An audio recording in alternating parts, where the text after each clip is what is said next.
Welcome listeners. Today's topic is Unit 22 of MPA 013 Public Systems Management. आज हम ना public systems management के इस बहुत ही क्रूशियल यूनिट को एक्सप्लोर करेंगे। हम प्रैक्टिकली ये समझेंगे कि गवर्नेंस, नेटवर्क्स और इंस्टीट्यूशंस के बीच ये इंटर इंस्टीट्यूशनल ऑर्डिनेशन आखिर काम कैसे करता है। तो चलिए इस एकेडमिक जर्नी को शुरू करते हैं। फटाफट से एक नज़र आज के रोड मैप पर डाल लेते हैं। हम स्टार्ट करेंगे गवर्नमेंट और गवर्नेंस के फंडामेंटल डिफरेंस से, उसके बाद नेटवर्क्स के कॉन्सेप्ट, अर्बन गवर्नेंस के एक्टर्स और प्रैक्टिकली इनके कोऑर्डिनेशन मैकेनिज्म्स पर चर्चा करेंगे। आखिर में रियलिटी चेक के लिए कुछ रियल वर्ल्ड एग्जांपल्स और एग्जाम पर्सपेक्टिव से की कॉन्सेप्ट्स को भी कवर करेंगे। तो चलिए सीधा चलते हैं हमारे पहले टॉपिक पर, गवर्नमेंट वर्सेस गवर्नेंस। बहुत बार इन दोनों टर्म्स को एक ही समझकर मिक्स कर दिया जाता है, राइट?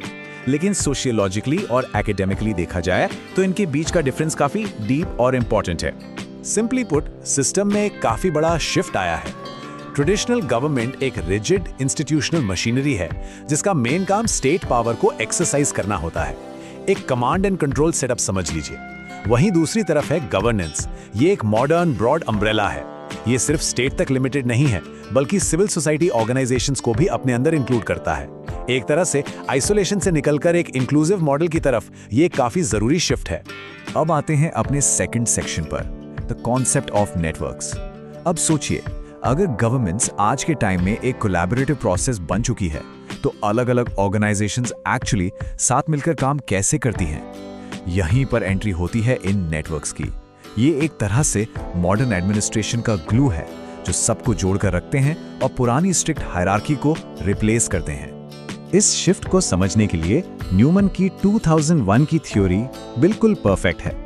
उनके हिसाब से अब सोसाइटी रिजिड हायरार्की और प्योर कंपटीशन वाले मॉडल से निकलकर पार्टनरशिप्स की तरफ मूव कर रही है। पब्लिक, प्राइवेट और वॉलंटरी सेक्टर्स के बीच की जो लकीर थी ना, वो अब ब्लर हो रही है। सरकार का फोकस अब डायरेक्ट माइक्रो मैनेजमेंट से हटकर गवर्निंग एट अ डिस्टेंस पर है, मतलब नेगोशिएट करके सेल्फ गवर्नेंस को लगातार बढ़ावा देना। ये एक काफी बड़ा बदलाव है जिसे डाइजेस्ट करना जरूरी है। इस पर आर्य रॉड्स का एक बहुत ही ब्रिलियंट और वाइडली कोटेड थॉट है। वो इफेक्टिवली कहते हैं कि governance is self organising inter organisational networks. Basically इसका प्रैक्टिकल मतलब ये है कि पॉलिसी नेटवर्क्स में ऑर्गेनाइजेशंस अब एक दूसरे पर रिलाय करती हैं। इनमें कंटिन्यूअस इंटरैक्शन और ट्रस्ट डेवलप होता है। और सबसे खास बात, इन नेटवर्क्स के पास स्ट्रिक्ट स्टेट इंटरवेंशन से एक सिग्निफिकेंट डिग्री की ऑटोनॉमी यानी एक आजादी होती है। इस डिस्कशन को एक स्टेप आगे ले जाते हैं कैस्टल्स के नेटवर्क सोसाइटी कॉन्सेप्ट के साथ। कैस्टल्स हाईलाइट करते हैं कि ग्लोबली, चाहे टेक्नोलॉजी हो या पॉलिटिक्स, हर जगह मैसिव चेंजेस आ रहे हैं। इसकी वजह से नॉन स्टेट नेटवर्क्स काफी तेजी से राइज कर रहे हैं। आज के नेशन स्टेट्स पर ग्लोबल और लोकल दोनों तरफ से प्रेशर्स हैं। तो ऐसे में सिटीजन्स के वेलफेयर के लिए पब्लिक और प्राइवेट सेक्टर्स के बीच का गैप फिल करना इन्हीं इनफॉर्मल नेटवर्क्स के कंधों पर आ गया है। चलिए अब फोकस थोड़ा शिफ्ट करते हैं सेक्शन 3 की तरफ, actors in urban governance. Networks की थियरी तो हमने समझ ली, पर प्रैक्टिकली इन कॉम्प्लेक्स नेटवर्क्स को चलाता कौन है? खास करके उन हाईली कॉम्प्लिकेटेड अर्बन एनवायरनमेंट्स में रियल पावर किसके पास होती है? इस विजुअल को ध्यान से देखिए। अर्बन गवर्नेंस में फॉर्मल और इनफॉर्मल एक्टर्स के बीच काफी कॉम्प्लेक्स ओवरलैप्स होते हैं। एक तरफ इलेक्टेड लोकल ऑफिशियल्स और फॉर्मल डिसीजन मेकर्स हैं, पर वहीं दूसरी तरफ उन्हीं के पैरेलल चल रहे होते हैं एनजीओज, अर्बन एलीट, माफियाज और डेली वेज अर्नर्स जैसे इनफॉर्मल एक्टर्स।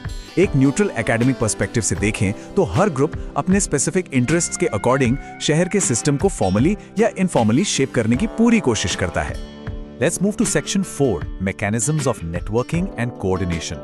अब the crucial point is, इन सभी डाइवर्स और अक्सर एक दूसरे से टकराने वाले एक्टर्स को इंडियन डेमोक्रेटिक फ्रेमवर्क के अंदर एफिशिएंटली कोऑर्डिनेट कैसे किया जाता है? देश का डेमोक्रेटिक सेटअप बहुत मल्टी लेयर्ड है, इसलिए कॉन्स्टिट्यूशन और एग्जीक्यूटिव के थ्रू कुछ फॉर्मल कोऑर्डिनेशन एजेंसीज बनाई गई हैं, जिसमें national development council, interstate council, north east council और central council of local self government शामिल हैं।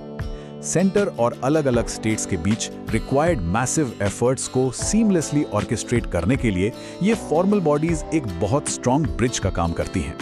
इन बॉडीज के अलावा हमारी लेजिस्लेचर भी एक प्राइमरी कोऑर्डिनेटिंग रोल प्ले करती है, जिसे 2 मेन स्टेप्स में देखा जा सकता है।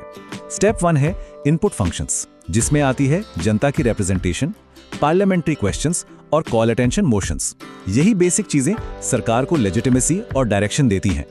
फिर आता है स्टेप 2 आउटपुट फंक्शंस, जैसे नए कानून पास करना, पॉलिसीज बनाना और बजट्स अप्रूव करना। लेजिस्लेटर का काम ही यही है कि अलग अलग हिस्सों से आई आवाजों को टैंजिबल पॉलिसीज में बदल दे।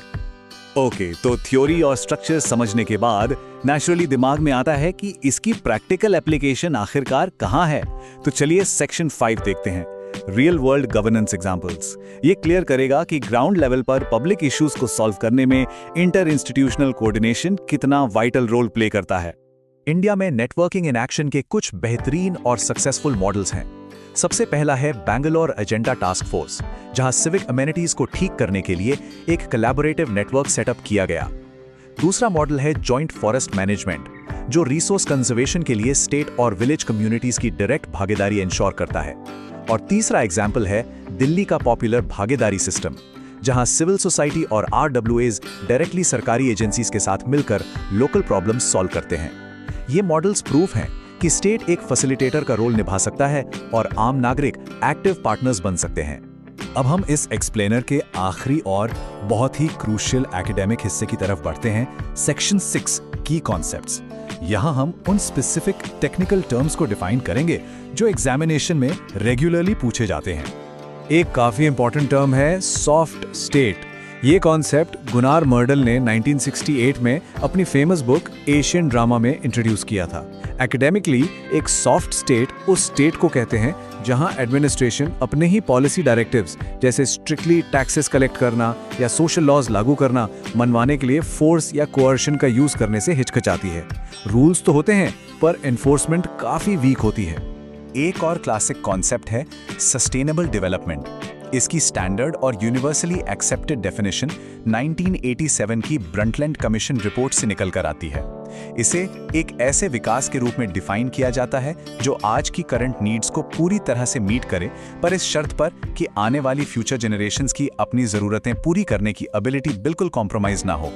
इसका core focus essentially poverty alleviation और एनवायरनमेंट पर टेक्नोलॉजी के लिमिट्स लगाने पर होता है। रैप अप करने से पहले इस बहुत ही चिंतन योग्य सवाल पर गौर करते हैं। जैसे जैसे ये नए नेटवर्क्स सिविल सोसाइटी को एम्पावर कर रहे हैं और स्टेट की इंफॉर्मेशन पर बनी हिस्टोरिक मोनोपोली को तोड़ रहे हैं, तो क्या आने वाले कल में ऐसा हो सकता है कि unorganised public voices completely local governance का कंट्रोल अपने हाथ में ले लें? ये डेमोक्रेसी और सिटीजन पावर के फ्यूचर को लेकर एक सच में प्रोफाउंड क्वेश्चन है, जिसमें सोचने की काफी गुंजाइश है। Thank you for watching. Next unit will be discussed in next video. If you like to attend the quiz, see the description. Quizzes. Please do like, subscribe and share.